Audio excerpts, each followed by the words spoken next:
Chapter 9 starts on page 269, and in terms of the boys' adventure, it's perhaps the most crucial chapter. It's certainly the moment where their lives are most at risk, and we see lots of the themes being discussed here, particularly the themes of nier la religion, denying their religion, et la mensonge, and lying. So, as we know from the previous chapter, the boys have been arrested and taken to l'Hôtel Excelsior, which was the headquarters of the Gestapo in Nice. When they arrive there, they're taken into the main hall, and we see immediately the chaos that's happening there, because it is a processing centre for all the Jews that have been picked up in the area. And there's quite a few touching scenes here.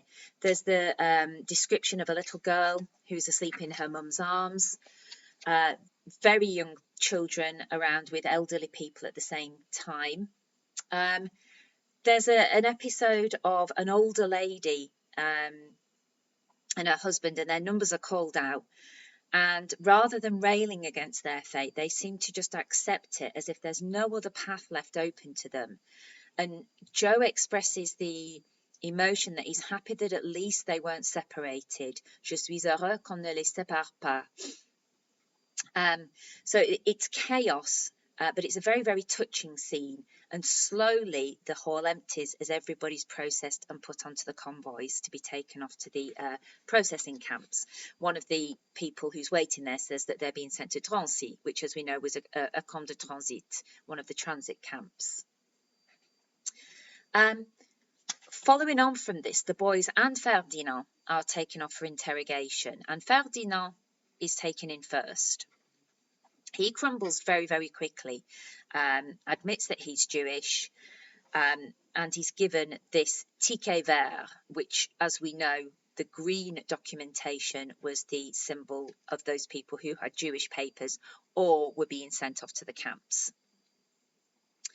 However, the boys come in next, and we see how tenacious they are. They've already agreed what their backstory is going to be. They agree that they are going to take the outline of the story of Ange Testi, who they met in Moisson Nouvelle, but the detail of their daily life, they are going to stick to their original, their own lives, so that they would both know the exact facts. And we see the Gestapo trying to catch them out on various things. But the reason they go with Ange's cover story is because that he was born in Algeria. All of his documentation's over there. And the boys have realised that nobody will be able to check on their facts.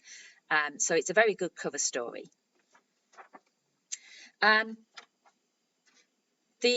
What we see in their initial interrogation is already that Joe is showing himself to be quite an accomplished liar. So if we contrast this with the start of the novel, where Joe is quite naive, very young, he doesn't want to lie. Remember, the Père Boulier, his teacher at school, tells him that you should not lie, and he takes that literally. He's very uncomfortable to start with at lying, but he is vraiment à l'aise ici. With lying. It starts to come very naturally to him. And we also see the strength of his character as he stands there and repeatedly denies the fact that he's Jewish.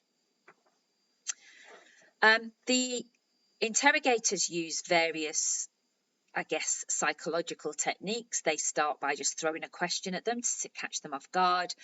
They go in hard. They try to be sarcastic, they try to be humorous, but the boys stick to their stories throughout. A short while later, they are taken towards a character called Le Docteur Rosen. They are told, this is on page 277, nous allons vérifier si vous êtes circoncis. So, as we know, Jewish boys are circumcised at birth. So this was a very good way of checking if somebody was Jewish, seeing if they were circumcised. The boys feign ignorance, qu'est-ce que ça veut dire circoncis? What on earth does that mean? And they're taken off to this doctor. And he's quite an interesting character, Dr. Rosen, because he asks them various questions. I mean, straight away he can see they've been circumcised. And he asked them, vous avez été opéré où? So where were you operated on? à Alger. So they stick to their original story. Oh, we were circumcised in Algiers. Quel hôpital? Which hospital was it? Je n'en sais rien. On était tout petit. Well, I don't know. We were only little. So they manage this situation very well. But they constantly repeat the statement, nous ne sommes pas juifs. What they do tell Dr. Rosen is that they've had an operation for, I guess, health reasons. That yes, they have had a circumcision, but it was for it was an operation. It was a surgical procedure, and it wasn't for a religious reason, which happens. The reaction of Dr. Rosen is to say, well, you've no idea how many people have actually told me that story. He also tells them at some point that he is also Jewish, and Rosen is a Jewish surname. We will never know if it is his real surname. But perhaps we can assume that the reason he tells the boys this is to encourage them to also admit that they are Jewish. They don't. And in the end, Dr. Rosen signs the papers to say, yes, this was a surgical procedure. As he leaves the room, he mumbles, chapeau. So chapeau is the idea of, I take my hat off to you. Well done. We get the impression from this that Dr. Rosen does not believe their story, but they have stuck to the story so well that he is prepared to go along with it. He's not been able to catch them out, and therefore he admires them. Joe later wonders about why they, in particular, were allowed to walk free from that room that day, because he knows that many people who went before them weren't, including women with babies. And the truth is, we'll never know. But this is certainly an element of luck, perhaps an element of fate coming in for the boys. But the reality of it is that they stuck to the story that well that the doctor had no choice but to save them. Remember that the Catholic Church still held a lot of power, and lots of the German soldiers were absolutely terrified of upsetting the Catholic Church. So the last thing they wanted to do was send two innocent boys to the camp. So after they finished their interrogation, the Gestapo officers continued to try and find inconsistencies in the boys' story, but they failed to do so. Even down to things like trying to catch them out over the colour of the lampshade in their bedroom. There's a little incident where they say, oh, you know, what colour was it? And Joe says one colour, and they come back and say, oh, your brother said it was another colour. And Joe says, no, it definitely was this colour. And they go, okay then. And the interrogations happen over a few days. At the end of this, they see somebody that they knew from Moisson Nouvelle in the hall, and it is a character called Jean Massot. Now, Jean Massot is a relatively minor character. He's a very tragic character, though, because what we later learn is that it was a Friday that Jean Massot and some of the other boys from Moisson Nouvelle arrived.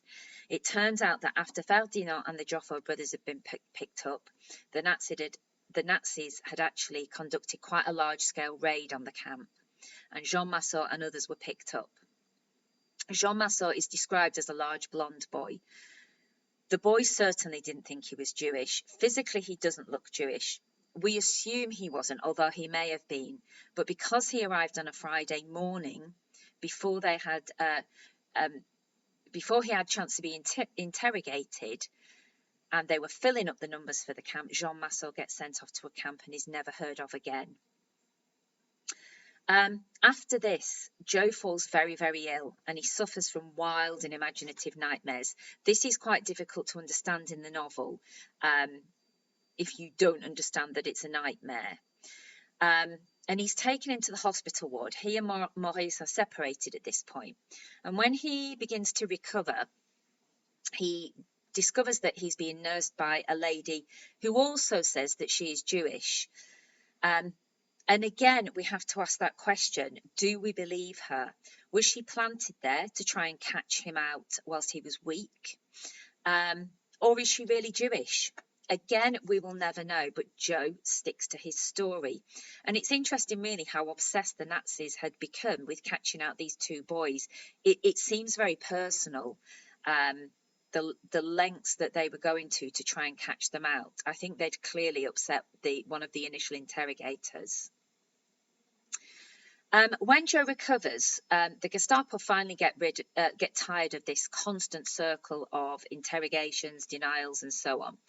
So they give Maurice an ultimatum, which is that he's got 48 hours to bring back the documentation that proves that he and Joe are Catholics. And they tell Maurice that if he doesn't do this, they will cut Joe into pieces. Now, as the boys are being separated, just before Maurice sets off, Joe says to him, "Go, don't come back." And Maurice says, "Of course I'm going to come back, you're my brother." So just a little testament to the strength of their relationship there. Maurice, we learn, goes to the Église de la Bouffa, which is a local church, and he befriends a sympathetic priest there. So this is the second priest that comes to the boys' rescue. Obviously, we've got the priest on the train. We've got here the Curé de la Bouffa. And this particular priest waits for days to see the relevant official. He is ignored. Interestingly, lots of German soldiers gather round him asking for his blessing. But eventually this priest's persistence pays off. However, before the boys are finally allowed to go free, one last trap is set for them, and they're asked to go out into the garden to pick tomatoes. And they realise that the gate is open and that this is their chance to leave. They don't know that they're about to be freed anyway. Just as they are about to make a break for it, the sun moves and they see the shadow of a soldier on the other side of the wall with a gun. So what we understand from this is that if the boys had tried to make a break for it, the soldier would have arrested them, perhaps shot them there and then because they were escaping. So again, this tiny little moment of luck, of fate, the boys are saved. And shortly after, they are released into the care of Subinagui, who it turns out has been working behind the scenes a lot to try and get them freed. So we've got two real heroic characters in this chapter. We've got the Curé de la Bouffa and we have Subinagui. That brings us to the end of the chapter as the boys are taken back. So just to summarise the themes in this chapter, we have got humanité, la gentillesse. So Subinagui and the priest, knowing the danger that they would be in for helping Jewish boys, but doing it anyway out of the goodness of their heart. We've also got the importance of lying and denial as the boys continue in a range of circumstances, and even when Joe is very weakened from his illness, they continue to deny their religion, to deny who they really are. We've got the relationship between Joe and Maurice. They are so in tune with each other. They know that they won't betray each other even when they're being interrogated in separate rooms. And Maurice comes back even though he has the chance to escape. However, we see Joe becoming a more independent character here. He's certainly growing comfortable with lying. We've obviously got the ongoing theme of war. We see the real reality of war here. This is a real insight into how Jews were managed, the processes, the camps and the transit camps. And the last one, and perhaps the most important one in this chapter, are the themes of luck or fate, depending on your point of view, la chance et le sort. How many times the boys evaded capture, evaded a certain death by little things that swung in their favour. That is the end of the chapter.